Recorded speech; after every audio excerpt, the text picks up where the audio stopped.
Track પર જોવા મળ્યો સિંહ પરિવાર, વન વિભાગે કરી કાર્યવાહી.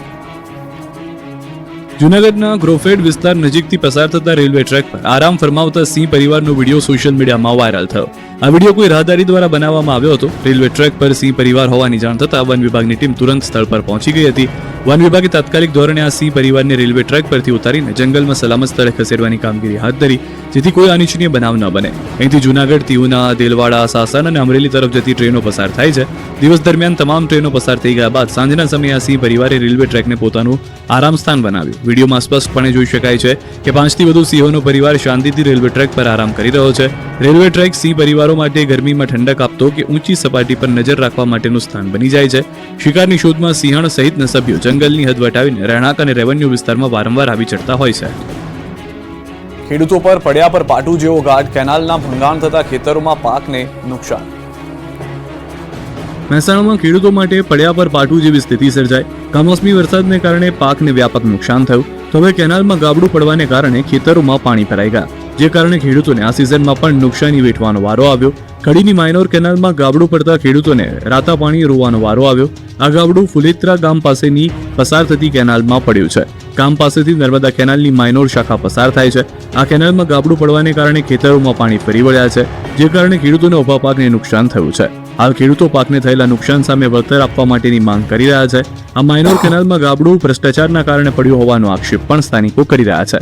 કેનાલમાં ગાબડું પડતા 100થી વધુ વીઘા ખેતરોમાં પાણી ફરી વળ્યા છે, જેથી મોંઘા ભાવના બિયારણ લાવી કરેલ વાવેતરને નુકસાન થયું છે. પાકને બચાવવા ખેડૂતોએ કરી કેનાલની સાફ સફાઈ, અધિકારીઓ નિંદ્રામાં.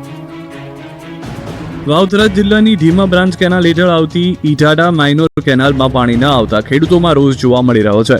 રવિ સિઝનમાં પૂરતું પાણી ન મળતા ખેડૂતોના પાકને નુકસાન થવાનો ભય છે. ખેડૂતોએ જાતે જ માઇનોર કેનાલની સફાઈ કરી છે અને પાણીની આતુરતાથી રાહ જોઈ રહ્યા છે. કેનાલમાં અનિયમિત પાણી આવતું હોવાથી અને સફાઈના અભાવે ભંગાણ પડવાની શક્યતા પણ રહેલી છે. હાલમાં શિયાળુ પાક માટે ખેડૂતોને પાણીની તાતી જરૂરિયાત છે, જેથી તેઓ નર્મદા વિભાગ દ્વારા તાત્કાલિક પાણી પૂરું પાડવામાં આવે તેવી માંગ કરી રહ્યા છે. ખેડૂતો જાળીઓની સફાઈ કરતા કેમેરામાં કેદ થયા, જે દર્શાવે છે કે તેઓ પાણી માટે કેટલા પ્રયત્નશીલ છે. ખેડૂત મહેન્દ્રસિંહે જણાવ્યું હતું કે અમારી ઈઠાડા માઇનોરમાં આજ સુધી પાણી આવ્યું નથી.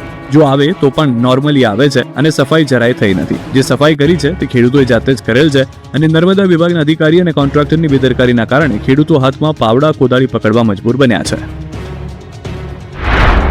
અમદાવાદ પૂર્વ ઝોનમાં ઓઢવ અને ઇન્દ્રાપુરી વોર્ડમાં લોકાર્પણ પ્રસંગે વિશ્વકર્માએ રોડ રસ્તા બનાવતા પહેલા કોર્પોરેટર, અધિકારી અને સ્થાનિકોને કરી ટકોર. કહ્યું, સરકાર આપે એટલે રોડ બનાવી દઈએ, એવું નહીં. પહેલા ટેલિફોન લાઇન, ડ્રેનેજ લાઇન સહિતની કામગીરી તપાસી લો. રોડ બન્યા પછી 10 વર્ષ સુધી કોર્સ ના મારવું પડે તેનું ધ્યાન રાખવા ટકોર કરી. ગોંડલમાં રાજકુમાર જાટના શંકાસ્પદ મોતના કેસમાં ગણેશ જાડેજાના નાર્કો ટેસ્ટની પ્રક્રિયા શરૂ. 5 થી 6 દિવસ નાર્કો ટેસ્ટની પ્રક્રિયા ચાલશે. આ મામલે અગાઉ રાજકોટ કોર્ટે નાર્કો ટેસ્ટની મંજૂરી આપી હતી. આ કેસના તપાસ અધિકારી સુરેન્દ્રનગર એસપી પ્રેમસુખ ડેલુ દ્વારા નાર્કો ટેસ્ટ માટે કોર્ટમાં અરજી કરતા કોર્ટે મંજૂરી આપી હતી. ગાંધીનગર ખાતે નાર્કો ટેસ્ટ કરવામાં આવે તેવી શક્યતાઓ.